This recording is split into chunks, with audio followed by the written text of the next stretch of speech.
अस्सलाम वालेकुम। आज हमने अल्कीन बनाने का जो दूसरा तरीका है उसको भी स्टडी करना है। वो है by dehydrohalogenation of alkyl halides. तो डीहाइड्रोहेलोजिनेशन क्या होता है, अल्काइल हैलाइड क्या होते हैं, इन सब को हमने बारी बारी समझना है। तो चले स्टार्ट करते हैं। देखें, डीहाइड्रोहेलोजिनेशन, ठीक है। इस वर्ड पे अगर आप गौर करेंगे तो इसमें हाइड्रोजन है और साथ में हेलोजेंस हैं। हेलोजन 7A ग्रुप को कहते हैं, ठीक है। 7A ग्रुप के जो एलिमेंट्स हैं, जिस तरह के fluorine, chlorine, bromine, iodine, astatine, इनको हम कहते हैं हेलोजेंस, ठीक है। और डी का मतलब होता है रिमूव करना, ठीक है।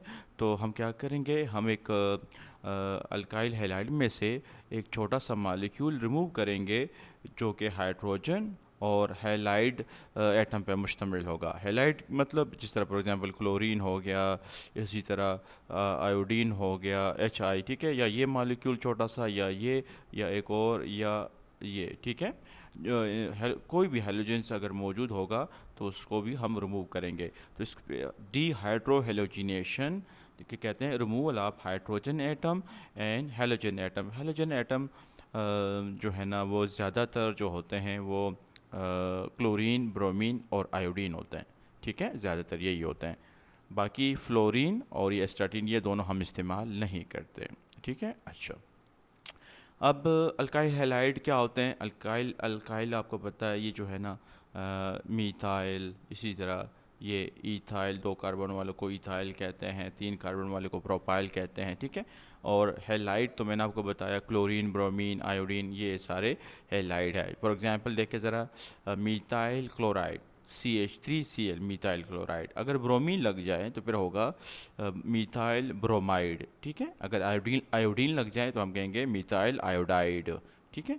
इसी तरह अगर 2 कार्बन हो तो फिर हम कहेंगे ईथाइल क्लोराइड, या हम कहेंगे ईथाइल ब्रोमाइड, ठीक है।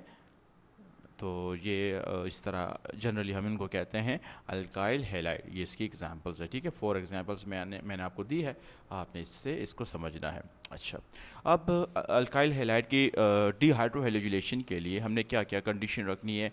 सबसे पहले ये कि आपके पास अल्काइल हैलाइड का कोई केमिकल होना चाहिए, जिस तरह ये कुछ का जिक्र मैंने किया है, ठीक है, होना चाहिए आपके पास। दूसरा ये कि आपको एक बेस होना चाहिए आपके पास, जिस तरह पोटाशियम हाइड्रोक्साइड KOH, या सोडियम हाइड्रोक्साइड, या ये होना चाहिए। इन दोनों में से कोई एक होना चाहिए। ज़्यादातर हम ये यूज़ करते हैं पोटाशियम हाइड्रोक्साइड, वो ज़्यादा स्ट्रॉन्ग बेस है तो इसको हम ज़्यादातर यूज़ करते हैं। अच्छा, और हमें जो मीडियम चाहिए, ठीक है, वो है हमें अल्कोहल मीडियम चाहिए, वाटर नहीं चाहिए, ठीक है। वो ज़्यादा पोलर हो जाता है, इसलिए हम यहाँ वाटर इस्तेमाल नहीं करते। वो मोर पोलर है एज़ कम्पेयर टू अल्कोहल, ठीक है।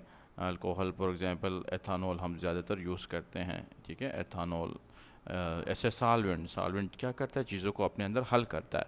तो ज़्यादातर हम वाटर यूज़ करते हैं, लेकिन इस केस में ये जो हम पार्टिकुलर स्टडी कर रहे हैं, इसमें हमने क्या करना है, अब वाटर नहीं लेना, क्योंकि वो मोर पोलर होता है और अल्कोहल लेस पोलर होता है, हमने इसको लेना है, ठीक है।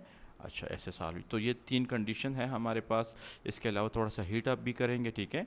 और चले तो अब हम रिएक्शन को देखते हैं। फॉर एग्जांपल मैं एक जनरल अल्काइल हैलाइड लेता हूँ। फॉर एग्जांपल ये जो है ईथाइल क्लोराइड, ठीक है, ये मैंने एक अल्काइल हैलाइड लिया है, ठीक है। और इसको एक बेस पोटाशियम हाइड्रोक्साइड के साथ रिएक्ट करता हूँ in the presence of alcohol, ठीक है। तो क्या होगा, उसी तरह कि आपने क्या करना है, अल्फ़ा कार्बन को सेलेक्ट कर लेना है और बीटा कार्बन को सेलेक्ट कर लेना है। अल्फ़ा कार्बन वो होता है जो फंक्शनल ग्रुप के साथ जो अटैच होगा ना, जो कार्बन, उसको अल्फ़ा कार्बन कहेंगे, ठीक है। तो ये अल्फ़ा कार्बन है, और अल्फ़ा कार्बन के साथ जो डायरेक्ट दूसरा कार्बन अटैच होता है वो बीटा कार्बन होता है, ठीक है। वो एक से ज़्यादा भी हो सकता है, इस केस में सिर्फ एक है।